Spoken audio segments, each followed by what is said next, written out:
Someone called me from a number I didn't recognize. Who could it be? I wondered aloud as I picked up the phone and said, "Hello." The voice on the other end responded, "It's me, Kevin, your son. Look, I get that you and Dad aren't together anymore, but you need to start acting like a mom. I'm in high school now, and I can't keep dealing with your problems forever, okay?" Confused, I asked, "What do you mean? Why are you calling me?" Kevin's tone turned sharp. "I'm telling you, you need to pay my child support and school fees, and do it soon. It's because of what you did, cheating and all, and now you're trying to get money from Dad. You're out of your mind." His words made me angry. "Kevin, who is this? I never had any children." "What? Are you kidding me? Are you in denial?" He shot back. "Stop playing games." Kevin must think I'm joking, but I'm serious. Like I said before, Kevin isn't my biological son. About 14 years ago, I was married to my ex-husband for about 3 years. During that time, our relationship didn't change much, and I thought we got along pretty well. We often went out together on our days off. My ex-husband had a busy job that required him to travel for work about half of the month. I knew about this from the beginning, so I wasn't too worried about it. The only thing that bothered me was the topic of children. Before we got married, I really wanted to have kids soon. We both had our own plans and priorities though. Even though I thought having kids was the right thing for us, I didn't want to push him if he wasn't ready. So I was patient and didn't rush him into anything. After 3 years of marriage, my ex-husband hadn't mentioned having children, which started to bother me. Finally, I brought it up one day. "What do you think about starting a family now?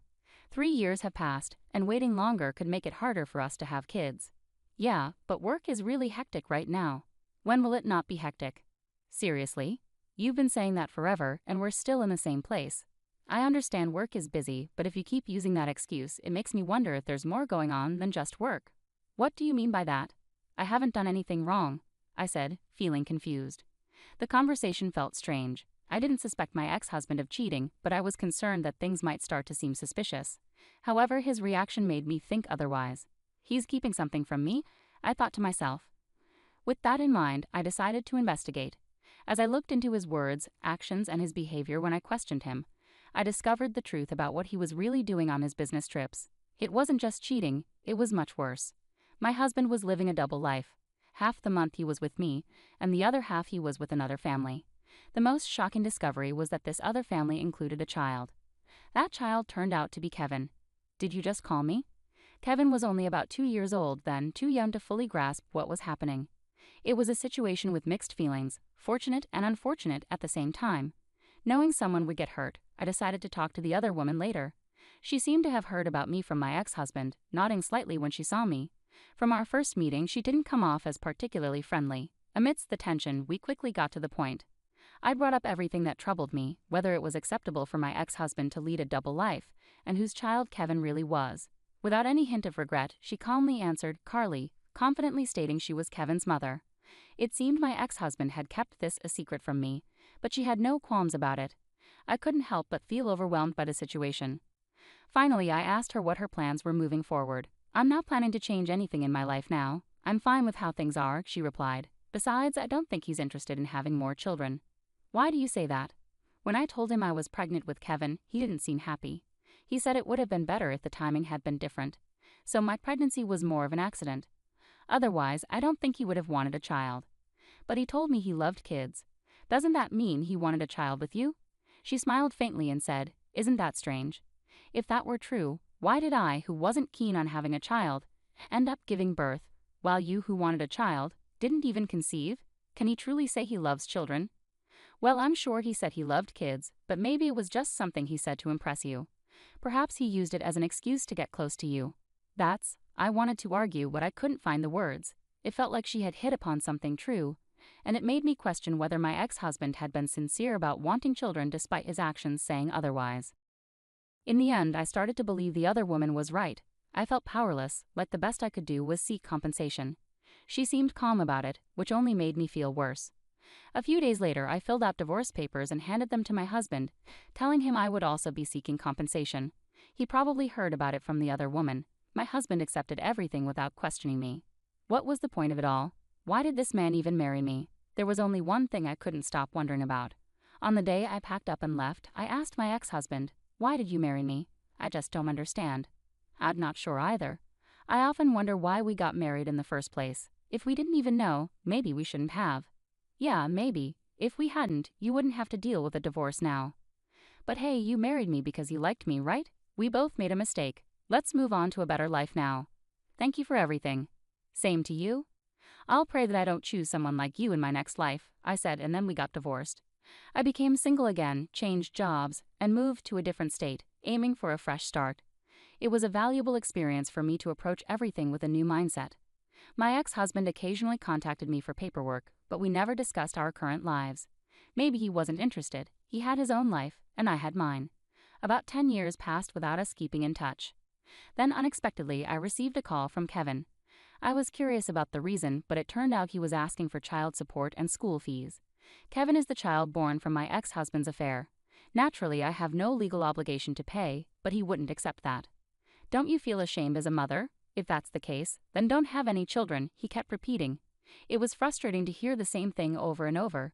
I didn't want to escalate things, so I waited for him to calm down. Finally, after a few minutes, I managed to speak up. Can I say something? There are a few things I need to clarify. How did you get my number? It's obvious. I got it from Dad.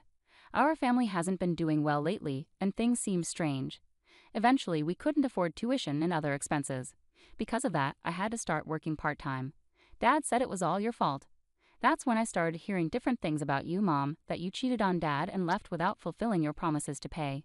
Until then, I hadn't asked much about the divorce, but now it all made sense. It's all your fault, he concluded. I see. I finally understood why he was so angry. If what he said was true, any kid would be upset. But my ex-husband had lied to Kevin, and unbelievably, he had turned Kevin against me.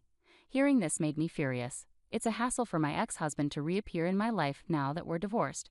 However, it's also heartbreaking to see Kevin being misled like this.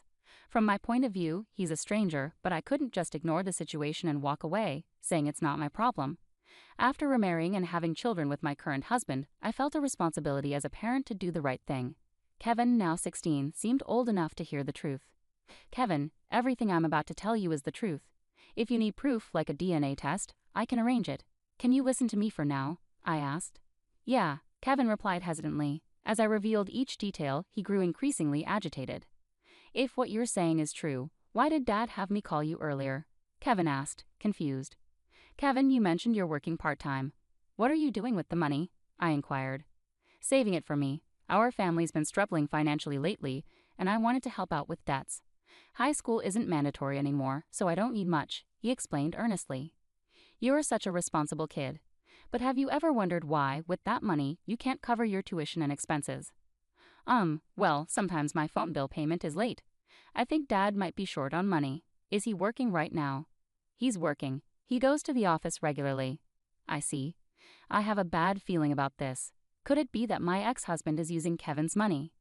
With that suspicion in mind, I decided to look into my ex-husband's activities once more.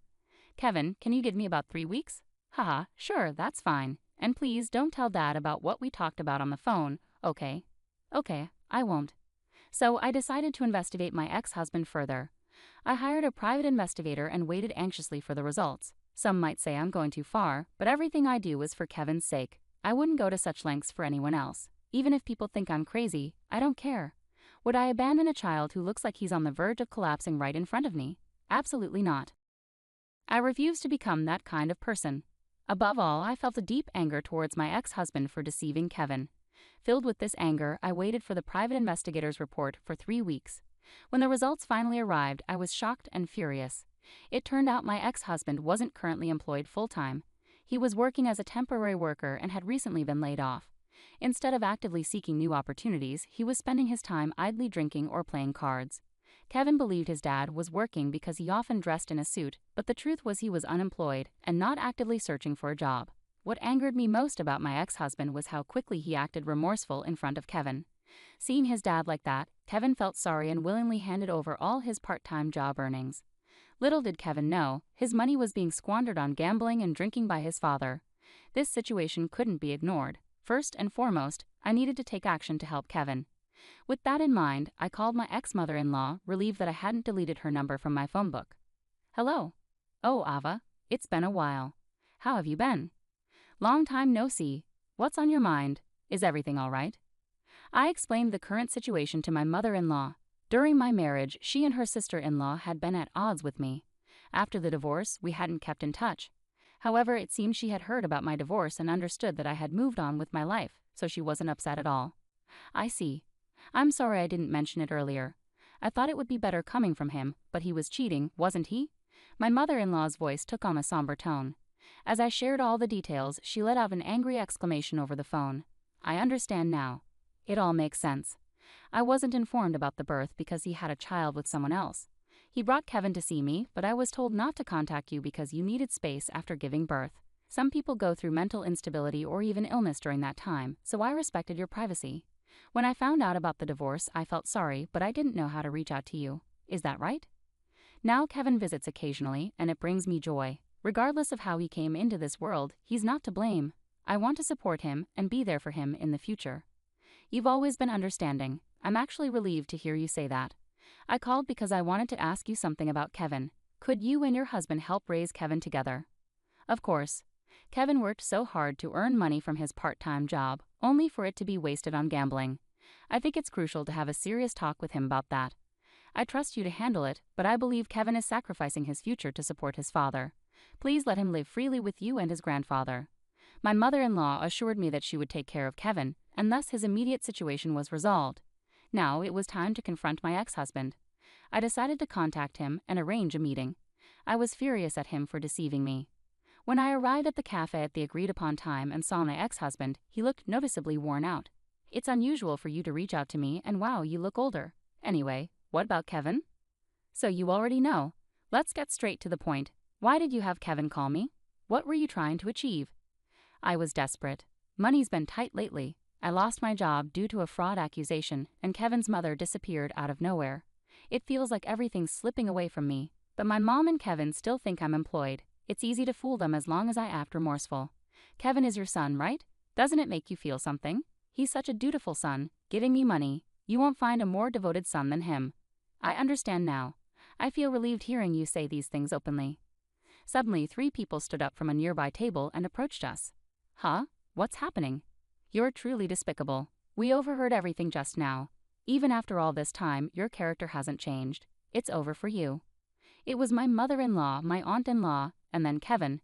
To convince everyone, they needed to see his true nature with their own eyes. My ex-husband started to visibly flounder, unable to find the right words. As everyone chastised him, he kept glancing at me, seemingly seeking help. But even if you make that face, it won't change anything. You need to accept responsibility for everything you've done and recognize how disgraceful your actions have been. And with that, the incident came to a close. Since then, my ex-husband faced criticism from my mother-in-law, aunt-in-law, and father-in-law. He was pushed to find work and eventually secured a job at a construction site through my father-in-law's connections. My father-in-law insisted it was to straighten him out. Moreover, he arranged for child support to be deducted directly from his wages. This ensured that Kevin's tuition and other school expenses were covered. Kevin has since been living with his grandmother. While I remain deeply disappointed in my ex-husband, he has apparently shown kindness to my mother-in-law and father-in-law. Kevin continues to be a kind-hearted child through it all. I'm still uncertain if my actions were entirely justified, but there's no denying things have improved. My greatest wish is for Kevin to find happiness. As my mother-in-law wisely said, a child born into this world bears no guilt.